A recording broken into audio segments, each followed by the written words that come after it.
Hello mga mom and sir! Welcome po kayo sa aking channel, ang Mom Flourish Channel.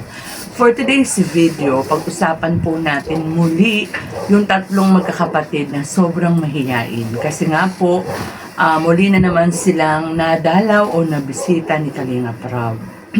So, this time, marami naman ang natuwa. Excuse me po. Especially si Kalingap Rob kasi humaharap na yung tatlong bata. Especially si Chris. Si Chris talaga namang humaharap yan eh. At saka hindi na sila mahirap parang papuntahin kay Kalingap Rob, paharapin sa camera, or madali na silang sumagot, diba? So, malaking ano yun. Kumbaga sa malaking bagay yun. Pero, mga Kalingap, napansin nyo ba yung napansin ko? And actually, ultimo si Kalingap Rob, naging kapansin-pansin yung reaksyon ni Chris. Kung sabagay dun sa mga unang vlog, sa mga nauna ko naman din pong reaction video, napansin ko na yun, nabanggit ko na yun, na oo, sumasagot si Chris, pero tila siya ay mistulang robot na sumasagot. Wala po siyang ka-emosyon. Di po ba? So, mas lalo dito sa latest episode na to ni Kalingap Rob. As in, tulala siya. Nakatingin siya sa kawalan. Diba? Hindi siya nakikipag eye-to-eye contact. At pagka hindi siya yung kausap ni Kalingap Rob, talagang lang siya, wala. Nakaganyan lang siya. Di po ba? Blanco, wala. So, sabi ko, ano to? Merong ewan ko po noon ko pa na-feel, no?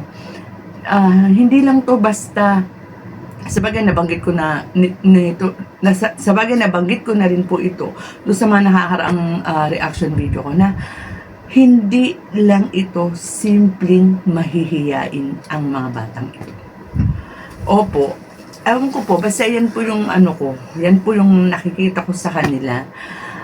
Hindi po talaga basta mahiyain lamang ang problema nila. There's something wrong with them. Especially, lalo na itong ipinakita na reaksyon ni Chris.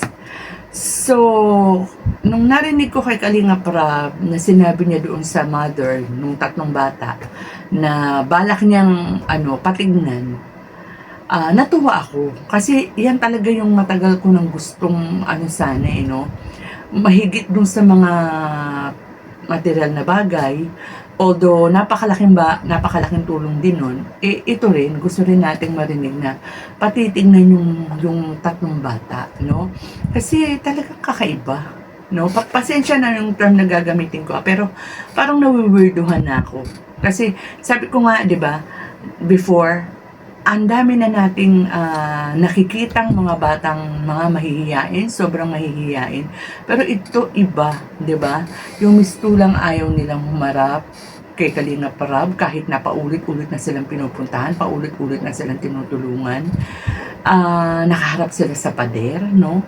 So, ayan po, no? Salamat na lang at narinig natin yan na patitignan na nga sila. Although narinig ko, parang naringgan ko na rin si Kalingap Rob noon, no? Kaya lang ito, parang siguro mas may dating sa akin kasi nga sa nakita kong itsura ni Chris. Hindi kasi natin masabi, di ba? Lalo na madalas umaalis yung mother, di ba? Nagtatrabaho yata yung mga magulang sa bundok.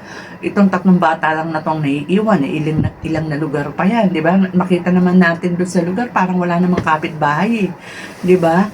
So, sana nga, mali yung natin, hinala natin, sana nga ito ay karaniwang sobrang hindi lang sila sanay sa tao, kasi nga, namuhay sila, lumaki sila diyan sa bundok, na sila lamang ang, kumbaga, nagkakakitaan. Sana nga ganun na lang kasimple, no? Kasi nakakaawa naman. Tapos, nalaman natin sa video na yan na grade 1 lang ang inabot ni Chris, di ba? Ang sabi ng mother niya, ang katwiran ng mother niya is kaya raw hanggang ganun lang si Chris dahil hindi nagpapapasok at naluloko sa panonood ng TV. So, kaya nga agree ako kay Kalingap Rob nung sinabi niya sa mother ni nito mga batang ito na higit kanino man, kayo yung kayo yung dapat nakakaalam, kayo yung nangunguna, 'di ba?